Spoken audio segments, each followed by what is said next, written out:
Ele estava na casa de Simão, cujo apelido era Simão o Leproso.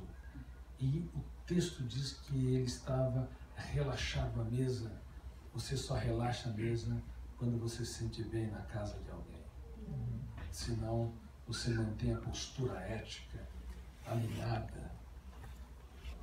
Os seus gestos, até a maneira de pegar o alimento é desconfortável, não é espontâneo.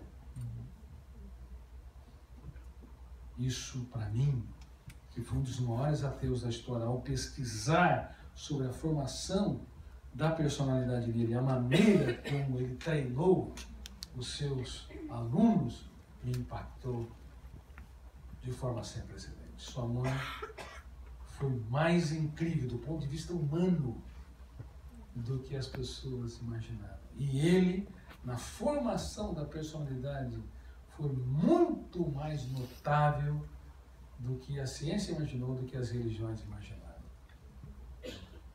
E quando ele foi escolher os seus alunos sob o ângulo das ciências humanas, ele cometeu um sacrilégio, no certo sentido. Quem é empresário aqui? Levanta as mãos. Quem é empresário aqui? Não, ótimo. Tem empresários, não apenas trabalhadores. Você tem empresa do quê? Eu? Importação e exportação. Você teria coragem de colocar seu projeto de vida ou tua empresa nas mãos de pessoas que você escolhesse na rua, completamente desqualificada para assumir a direção da finança, a contabilidade da empresa e o sistema jurídico? Teria coragem? Pois ele teve essa coragem. Ele pegou jovens que estavam à margem da sociedade, que viam apenas um lago na sua frente, que nem era de água salgada, era água doce, o mar da Galileia, um pequeno lago. Eles viviam peixe, cheiravam peixe, o mundo deles era ser pescadores. Não tinham preparo intelectual, emocional. Pedro era hiperativo, tenso e ansioso. Se fosse um aluno nos dias de hoje, que é professor aqui, ou foi professor, levante as mãos, você não queria tê-lo na sala de aula. Ia causar aquele aluno que dá opinião para tudo, que ia ter conversas paralelas. Bom, imagine que ele colocou várias vezes o seu mestre em situação conflitante e logo antes de morrer ele teve a ousadia de pegar uma espada e cortar a orelha, quase ele causa um motim, um assassinato coletivo ali. Poderia detonar o gatilho, abrir a janela killer, o volume de tensão fechar o circuito da memória e as pessoas se matarem. É assim que ocorre nos motins. Vocês já viram nos estádios, quando o ser humano está numa situação de estresse, ele não raciocina. Pessoas comuns, tranquilas, serenas, mas numa situação de estresse, detonam o gatilho, abrem a janela killer, eles parecem animais, agridem um ao outro, sem reflexão, sem solidariedade. Esse era o tipo de aluno que ele escolheu. E João? João era o mais dosado. João era bipolar. Ele era sereno, gentil, claro que era. Mas é incrível. Quando contrariado, ele chegou a propor eliminar aqueles que não andavam com ele. Eliminar não excluir, não, eliminar morrer. Esse era o que todo mundo elogia como mais amoroso. Bom, Tomé era paranoico. Uma pessoa paranoica tem ideia de perseguição. Acha que todo mundo está querendo puxar o tapete dele. Uma pessoa paranoica é como se ela quisesse ser a rainha da Inglaterra. Eu fiz mais de 20 mil sessões de psicoterapia e consultas psiquiátricas. Toda vez que tinha alguém que falava, olha, estão falando de mim, fazem um complô, estão comentando de mim por detrás. Você é a rainha da Inglaterra? Você acha que você é tão importante, todo mundo está falando de você? É um exagero. Teu eu não está pilotando uma nave mental. Os fenômenos inconscientes estão detonando, abrindo janelas, construindo pensamentos, e você é um espectador passivo comprando aquilo que não te pertence. Aí, toda pessoa paranoica acha que as pessoas estão fazendo complô. Foram pequenos complôs. Assim era Tomé. Ele desconfiava até da própria sombra. Tudo que os outros falavam não era verdade, se ele não visse. Em Mateus, quando este foi escolhido, gerou um tumulto entre os fariseus, porque ele tinha um viés de corrupção. Talvez se fosse nos dias de hoje, estivesse na Lava Jato, o sistema de corrupção do Brasil. A corrupção existe em todo lugar, não existe no Brasil. É um vírus que contamina todas as sociedades modernas em destaque, inclusive nos Estados Unidos, aqui nesse país. Bom, e Judas? Judas Iscariotes. Sobre os ângulos da ciência, da psicologia, sociologia, filosofia e psicopedagogia, Judas Iscariotes era o melhor deles. Ele nunca colocou o seu mestre em situação conflitante. Ele era dosado, sereno, da tribo dos zelotes, o mais culto, e tinha vocação social. Era preocupado com os pobres, pelo menos aparentemente. Só que ele tinha um problema sério. Um dos mais graves problemas que preserva os fantasmas mentais. Arrogância, agressividade, dissimulação, impulsividade, autoritarismo. Ele não era transparente.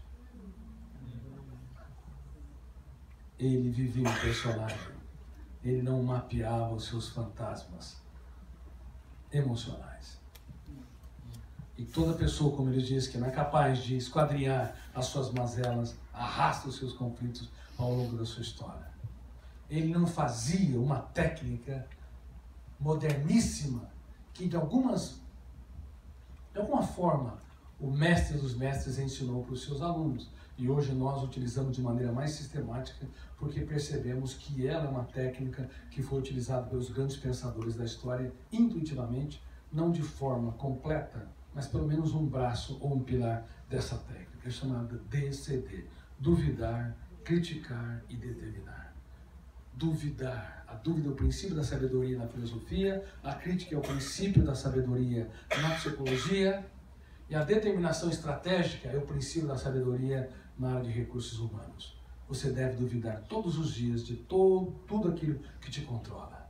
Porque se você não duvida, tudo que te controla se torna verdade. Uma falsa crença se torna verdade. Um sentimento de culpa se torna verdade. Um sentimento de incapacidade se torna verdade. É impressionante como os seres humanos não têm um eu gestor da sua emoção e ele é um fabricante de falsas verdades. Que se tornam janelas traumáticas que, uma vez registradas, controlam a psique. Segunda técnica, a arte da crítica. Criticar cada ideia perturbadora, criticar cada emoção angustiante, criticar cada pensamento asfixiante. Não importa qual seja. Todos os dias e rapidamente. Produzir um lixo, você recicla o lixo e transforma em adubo.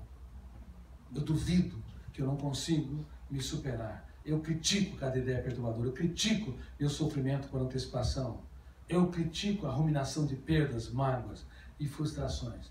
Quem rumina o passado aqui? Perdas, mágoas e frustrações? Sejam sinceros, e frustrações. Quem rumina? Ruminar, coisas, você fixa em algo que te levou, que te traumatizou, uma perda, uma ofensa, uma traição. Você tende a reciclar todos os dias. Se o teu eu não critica, não duvida, cada vez mais que você pensa, você registra, você aumenta o núcleo traumático. E determinação estratégica, a capacidade de decidir. Amor é decisão. Você tem que decidir amar um ao outro. Decidir não ter atrito um com o outro. Decido abraçar mais e julgar menos. Por exemplo, há casais que eles disputam quem fala mais. Um começa a falar, o outro intervém na conversa, deixa eu falar. Eles já perdem a estribeira. E se estão na mesa com várias pessoas, vão ficar cutucando o outro debaixo da mesa. Eu falo, Se ela intervir com o que você está falando, aplauda. Que bom que ela teve economia de energia, deixa ela falar.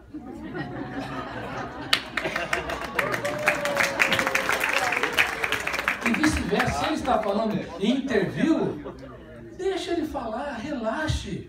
Mas nós temos a necessidade neurótica de ser o centro das atenções. Repita comigo, a necessidade neurótica de ser o centro das atenções esgota o cérebro.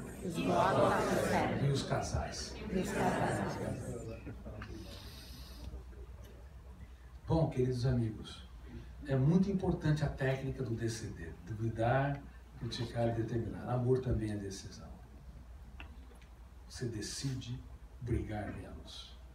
Você decide aplaudir mais. Você decide elogiar e excluir menos. Você decide relaxar mais e ser menos tenso. Claro que a decisão é apenas um passo, não funciona plenamente, porque você tem que duvidar e criticar todos os dias comportamentos que retroalimentam o teu baixo limiar para a frustração, onde pequenos problemas têm um impacto muito grande. Agora imagine o homem mais inteligente da história, ele resgatou esses jovens para executar o seu mais importante empreendimento. Que coragem! Poderia não dar certo. Porque do ponto de vista humano, ele não pode intervir na livre decisão do ser humano. Poderia não dar certo. Se tivesse uma equipe de psiquiatras, psicólogos e pedagogos auxiliando nas escolhas, talvez nenhum deles seria escolhido. Mas, para espanto das ciências, é a conclusão do livro O Homem Mais Inteligente da História. Claro, estou falando resumidamente. Para espanto das ciências, não importava o material. Ele era capaz de transformar pedras brutas em obras-primas.